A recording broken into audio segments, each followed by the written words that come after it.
Hello everybody, welcome back to Mazy Classes. Moi Shubham aru aji amar JW Physics Rapid Revision series or next topic start hoye ase. So today's topic is gravitation. Okay, let's get started. So our first question ase the gravitational field due to the leftover part. Let me use a pen. The gravitational field due to leftover part of a uniform sphere shaded part is removed at a very far off P located as shown in the figure would be close to মানে আমাক কি দিয়া আছে এটো এটা sphere দিয়া আছে ডাঙৰ স্ফিয়াৰ তাৰে পা এই সৰু স্ফিয়াৰ যোনটো শেডেড পোৰশন আছে এটো শেডেড পোৰশন স্ফিয়াৰ এটো শেডেড পোৰশন স্ফিয়াৰটো আমি ৰিমুভ কৰিছো তাৰপিছত ৰিমুভ কৰাৰ পাছত কৈছে যে এট পইণ্ট পি পইণ্টত ডিসটেন্স আমি ইয়াতে লেখা নাই কিন্তু yes কোৱেশ্চনত লেখা নাই বাট x বুলি অপচনত যেহেতু আছে আমি এট ডিসটেন্স x বুলি থৈ লম পইণ্ট p x ডিসটেন্সত আছে ঠিক আছে সো x ডিসটেন্সত পইণ্ট যোনটো আছে হেতু পইণ্টত তোমার গ্র্যাভিটেশনাল ফিল্ড কি হবে গ্র্যাভিটেশনাল ফিল্ড বিচাৰিছে ঠিক আছে so how do we proceed first আমি এটু কানে কি কৰিম আমাৰ mass of the complete sphere আমাৰ এটু m বুলি দিয়া আছে এটু কোৱেশ্চনৰ পাৰ্টে হয় এটু ডায়াগ্ৰাম দিয়া আছে কোৱেশ্চনৰ পাৰ্টে হয় এটু x ডিসটেন্সত আছে ৰেডিয়াস স্ফিয়াৰৰ r হয় স্মল স্ফিয়াৰ যেটো ৰিমুভ কৰিছো তাৰ ৰেডিয়াস r/2 হ'ব ৰাইট ইয়াৰ গুটে ডায়ামিটাৰটো r হলে এটু r/2 হ'ব ইয়াৰ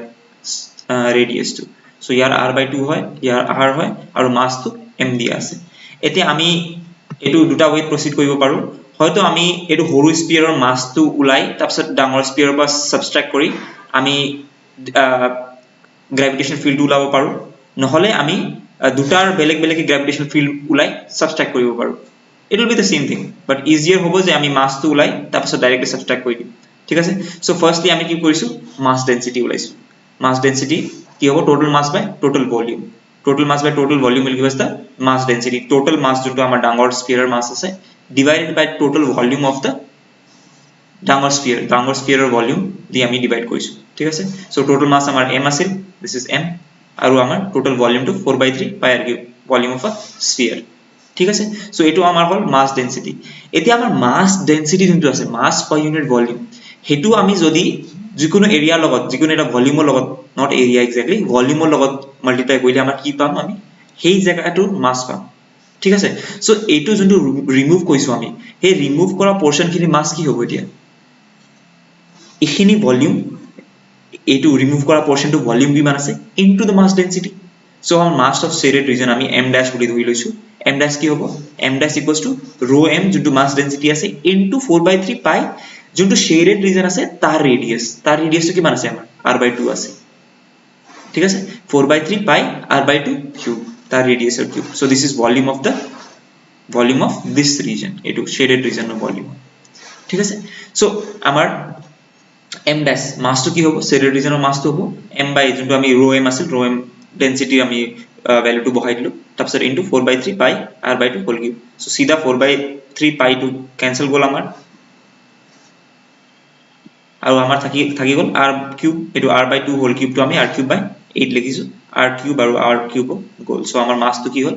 m/8 m' তো আমাৰ m/8 আহিল ঠিক আছে এতিয়া এটো কোৱেশ্চন যোনটো আছিল তোমাৰ যদি মাস ডেন্সিটি কনসেপ্টটো অলপ ভাল আছে তেতিয়া ডাইৰেক্টলি এবোৰ নেলেখাকে তুমি টোটাল এবোৰ নকৰাকে মানে মাস ডেন্সিটি নুলুৱাকে ডাইৰেক্ট এটো ইয়াৰে পাস্তা কৰিব পাৰা অৰ ইয়াৰে পাস্তা কৰিব পাৰা m/4 pi r cube into 4/3 pi এটো যোনটো ৰেডিয়াস আছে তাৰ কিউব যোনটো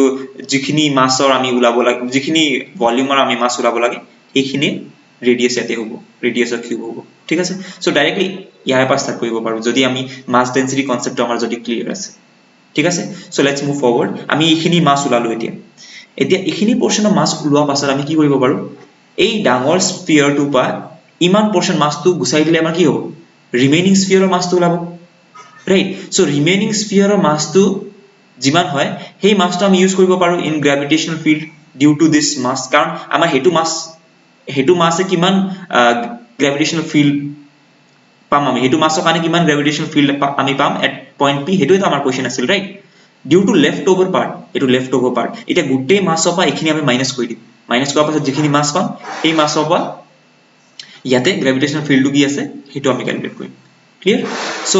আমার রিমেইনিং মাস কি হবে মাস অফ রিমেইনিং পোরশন আমার রিমেইনিং পোরশন অফ মাস কি হবে টোটাল মাস মাইনাস আমি যদি জাস্ট মাস পাইছিলো এতিয়া এইটো n dash equals to m by 8 shaded portion of mass তো আমাৰ m by 8 পাইছিলো হেতু আমি মাইনাস কৰি দিম হেতু মাইনাস কৰি দিয়া পাছত আমাৰ হাতত আছে 7 by 8 m so this is the mass of this portion যোনটো portion এইটো portion যোনটো portion আমাৰ shaded নাছিলে হেতু portion of mass হয় যোনটো কাৰণে আমাক গ্ৰেভিটেশনাল ফিল্ডটো ওলাব লাগে এটা গ্ৰেভিটেশনাল ফিল্ডৰ ফৰ্মুলাটো লগাই দিম গ্ৰেভিটেশনাল ফিল্ড কি হয় গ্ৰেভিটেশনাল ফিল্ডৰ ফৰ্মুলা হয় gm আমাৰ ফোর্স কি আছিল force due to gravitation was gm m by r square right or x square or r square ইয়াতে x square ইউজ কৰিছো আমি এতিয়া field per unit mass sorry force per unit mass যোনটো থাকে আমাৰ that is gravitational field বুলি ক'ব পাৰো ঠিক আছে যোনটো force exert কৰে per unit mass that is gravitational field so এইখিনি আমাৰ gravitational field হয় এটো m2 আমি এই ফাইল তলত লৈ গলে যিখিনি বাছি থাকে that is gravitational field ঠিক আছে সো আমাৰ গ্ৰেভিটেশনাল ফিল্ড এটো পয়েন্টৰ কি হ'ব এটো পয়েন্টৰ গ্ৰেভিটেশনাল ফিল্ড আমাৰ gm by x square যোনটো x তো আমাৰ ডিসটেন্স আছে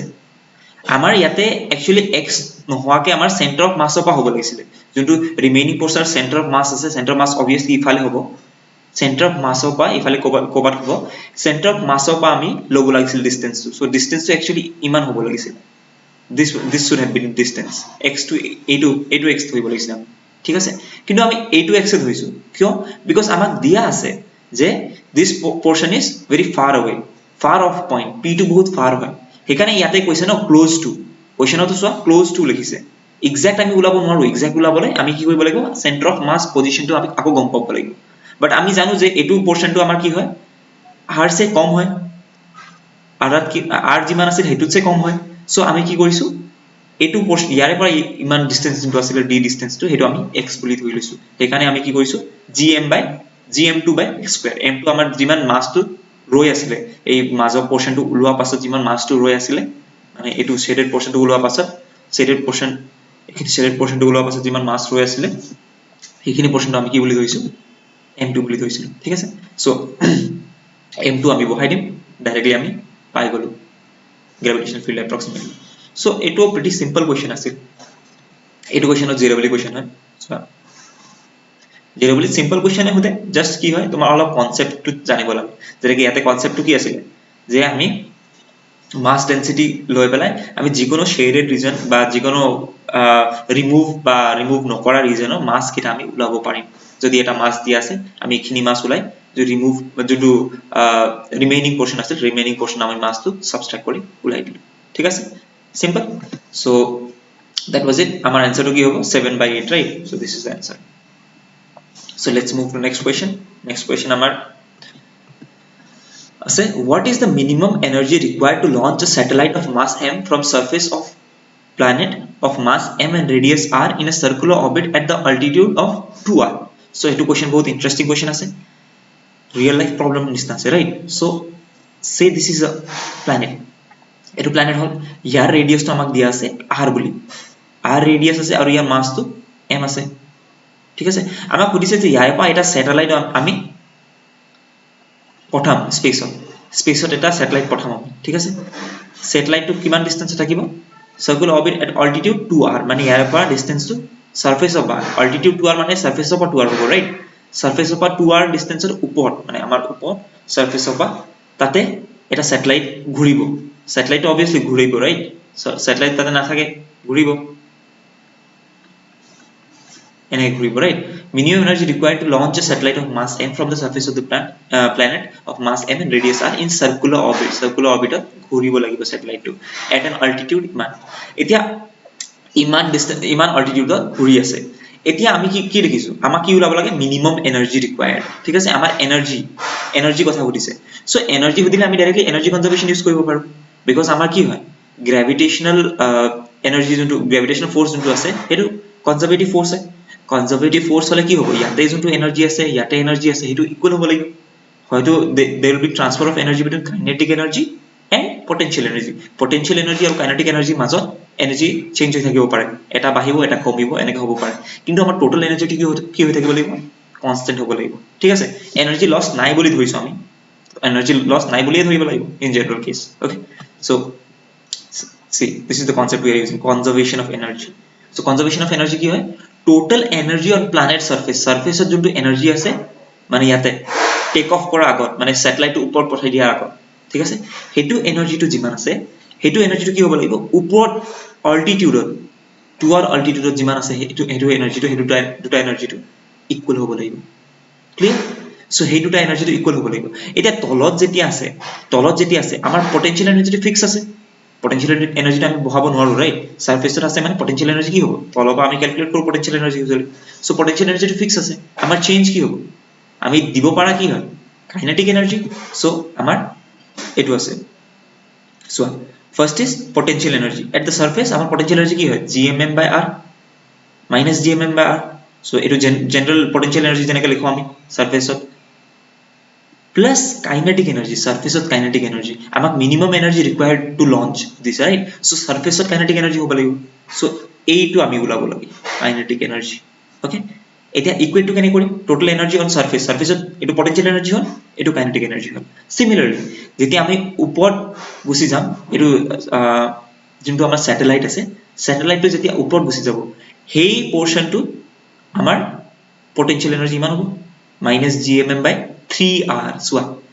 সেন্টাৰৰ পৰা ডিসটেন্স যদি r আছিল gmm/r আছিল, সেন্টাৰৰ পৰা ডিসটেন্স কিমান আছে 2r + r, ৰাইট? সো এতিয়া ডিসটেন্স কিমান আছে তলত 3r, সো gmm/3r নেগেটিভ এটা থাকিব because it is potential energy, ঠিক আছে। So plus half m va² ইয়াতে যোনটো ভেলোসিটি থাকিব, ভেলোসিটি ওপৰত ডিপেন্ড হ'ব আমাৰ কাইনেটিক এনাৰ্জি। সো অল্টিটিউডত যোনটো ভেলোসিটি থাকিব half m va² that is our kinetic energy. So kinetic energy plus potential energy at the surface equals to kinetic energy plus potential energy at the altitude. Etu altitude jiman energy ase hetu aru yate energy ta ami equal boli hoisu, that is called conservation of energy. Conservation of energy hetu asil, right? So ta pasat amar ahi gol kinetic energy ki ahi gol, ami etu bosturu ifale loi golu, addition korilu, simple. So etu ki hobo 1 ifale ahile positive hoi jabo, so 1 minus 1/3 gmm/r to ami common lolu দুটা পাৰ, ঠিক আছে। So এনেকুৱা এটা ফৰ্মত আহিছে আৰু এনেকুৱা ফৰ্মত আহিছে। কোৱেশ্চনটো চোৱা, কোৱেশ্চনটোত আমাৰ সব অপচন কেইটা কেনেকুৱা আছে, gmm/r ফৰ্মত আছে, ৰাইট? gmm/r, সো এইটো ফৰ্মত আছে। এতিয়া সেকেন্ড টাৰ্ম যোনটো আছে আমাৰ কাইনেটিক এনাৰ্জি টাৰ্মটো, কাইনেটিক এনাৰ্জি টাৰ্মটো আমাৰ va টার্মত আছে m va²/2। সো এইটো বস্তু আমি এতিয়া কেনেকৈ চেঞ্জ কৰিব পাৰো, that is a question, ঠিক আছে। এতিয়া এইটো বস্তুটো আমি যদি এনেকুৱা ফৰ্মত চেঞ্জ কৰিব পাৰো তেতিয়া আমি kinetic energy surface of কিমান হ'ব এটো আমি ইজিলি লিখিব পাৰিম, ঠিক আছে। So let's move to that portion.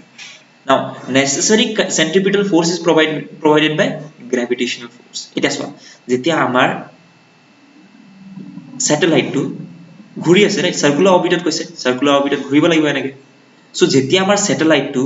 সাৰ্কুলাৰ অৰবিটত ঘূৰি থাকোতে কি হ'ব,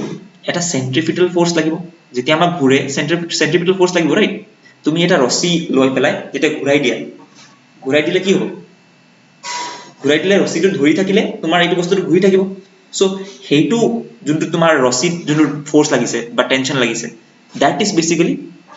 centripetal force, ঠিক আছে। So that in that case tension force আছিল, ইয়াতে কি হ'ব, ইয়াতে আমাৰ gravitational force যোনটো আছে, that gravitational force is the centripetal force। centripetal force যোনটো আছে, যিসকলে centripetal force ৰ কনসেপ্টটো ভালকে নাজানে এটো centripetal force চাই লবা, নহলে if you have much problem মোক কমেন্টত লিখি দিবা, if I get time then নিশ্চয় এটো ওপৰত এটা সৰু ভিডিও বনাব পাৰিম, ঠিক আছে। সো বেসিক্যালি এটোই মনত থব লাগিব যে যেতিয়া এটা সার্কুলার মোশনত যায়, ইউজুয়ালি যিখিনি সার্কুলার মোশনৰ প্ৰবলেমবোৰ আছে আমাৰ স্যাটেলাইটৰ প্ৰবলেম হওক বা যিকোনো প্ল্যানেটৰ ওচৰ পাছৰে বা হেতু প্ল্যানেটৰী মোশনৰ যিকোনো কোৱেশ্চন আছে, যেতিয়া সাৰ্কুলাৰ যায় তেতিয়া আমি কি বুলি ধৰিম, centripetal force, not only in planet even in other cases, ঠিক আছে। সো centripetal force to আমাৰ কি হ'ব, ইয়াতে gravitational force আছে আমাৰ। centripetal force to একো টাইপ অফ ফোৰ্স নহয়, বেলেগ ফোৰ্সক আমি centripetal force বুলি ধৰো, ঠিক আছে। সো centripetal force to আমাৰ ইয়াতে কি আছে, gravitational force। আৰু centripetal force ৰ ফৰ্মুলা যি সকলে জানে এটো কি হয়, mv²/r, right? where r is the distance from the center to fixed point আছে, center to ইয়াতে fixed point, center পৰা যোনটো distance আছে, ঠিক আছে। সো ইয়াতে আমাৰ কি হ'ব, r টো আমাৰ ইয়া এটু ডিসটেন্স টু r আছিল আৰু এটু ডিসটেন্স সারফেস অফ 2r আছিল so total distance centre of কিমান আছে 3r সো 3r হ'ব সো mv এটু স্কয়ার হ'ব সরি এটু ভুল লেখা আছে mv square by r plus 2r so mv square by this is centripetal force so এটু আমার centripetal force হয় আৰু এটু আমার কি হয় gravitational force সবে গম পাইছে gmm by r square similarly ইয়াতেও r কি হ'ব আমার r plus 2r or 3r directly আমি 3r লিখিব পাৰি হয় এটু r surface ওলৰ distance to r আৰু surface of a satellite ওলৰ distance to 2r ঠিক আছে সো আমাৰ ইয়াৰে পৰা ডাইৰেক্টলি mm টু ক্যান্সেল হৈ গল ইয়াৰে পৰা r plus 2r এটা r plus 2r লগত ক্যান্সেল গল সো আমাৰ থাকিলে কি gm by 3r that is va square ঠিক আছে va square এতিয়া আমি va টু পাই গল সো বেসিক কনসেপ্ট এইটো কনসেপ্ট মনত থব আছে তোমার এনার্জি আৰু এইটো কনসেপ্ট ঠিক আছে কনজাৰভেশন অফ এনাৰ্জি আৰু সেন্ট্ৰিপিটাল ফোৰ্স কিহে দিয়ে ইয়াতে গ্ৰ্যাভিটেশন ফোৰ্স ঠিক আছে এতিয়া আমাৰ va স্কয়াৰটো আহি গল আমি ডাইৰেক্টলি এটা ইকুয়েশন বহাই দিম এটো ইকুয়েশন আমাৰ কাইনেটিক এনার্জি যোনটো ওলাইছিল kinetic energy this was the equation va was missing va টো এতিয়া বহাই দিলে আমি কি পাই যাম va টো যদি তাতে বহাই দিম va square kinetic energy will be 2/3 gmm by r এটো প্রশ্নটো আগৰ পৰা আছিল এতিয়া আমি এটো বহাই gm by 3r এটো বহাই দিলো আমি ইনস্টেড অফ v স্কয়ার আমাৰ হাতত আছে হাফ mv স্কয়ার আছিল right let's see it half mva square আছিল right so va square জায়গাত আমি কি বহাই দিলো gmm by 3r gm by 3r so gm by 3r বহাই দিয়া পাছত কি হল gmm by 6r 2/3 gmm by r so ইয়াৰ আমাৰ কমন আমাৰ কি হ'ব lcm ওলাই লও 6 2 3 2 is 6 2 to the 4 4 plus 1 so 5 by 6 g constant আছে বাকিখিনি gmm by r so 5 by 6 gmm by r so this is the answer 5 by 6 gmm by 5 by 6 for this one so this is the right answer so it was zero question yate jeketa question ase sob zero question e disu so yeah duta question hol third and fourth question to ami next part ot korim because videos keta bahut lamba nokoru boli bhabisu moi so yeah stay tuned for the next lecture